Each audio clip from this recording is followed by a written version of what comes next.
The next generation iPhone 15 Pro and 15 Pro Max has been rumored to have a few new features and major changes, but now it seems like Apple is actually planning to cancel some of its plans, at least for one major change due to unresolved technical issues. Back in October, Apple analyst Ming-Chi Kuo said that the iPhone 15 Pro models would be equipped with solid-state buttons. He said 2 additional haptic engines inside the iPhone would provide haptic feedback to simulate the feeling of pressing the buttons, and without them physically moving, similar to the home button on the iPhone 7 or even the Force Touch trackpads on newer MacBooks.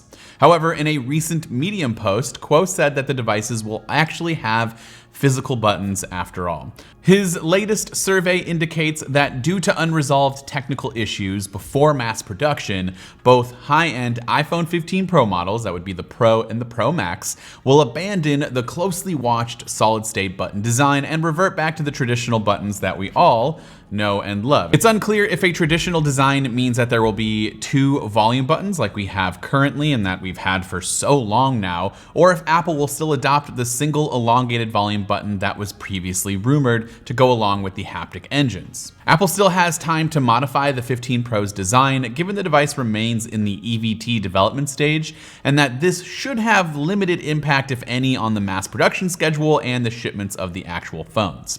Other analysts have also reported this information and are now suggesting that the solid-state buttons could make its appearance, but next year on the iPhone 16 Pros, which would be in the fall of 2024.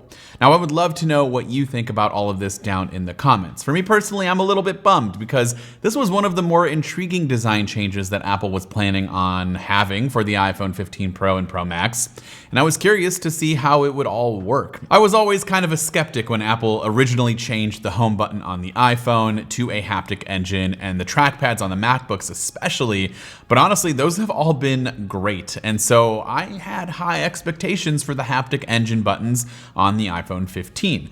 I was also hoping that this would lead to some sort of software change and ability to customize these buttons even more for potentially different actions, but it seems, at least for now, we'll have to wait until possibly next year's iPhone, assuming Apple is able to resolve those technical issues in time. Of course, I would love to hear from you in the comments down below. Are you mad about this? Sad about this? Do you not care? Are you still hoping Apple plans to go with that one elongated volume button? I don't know that that's enough for me to really truly have a preference one way or the other, but of course, I want to hear those comments in the comments down below.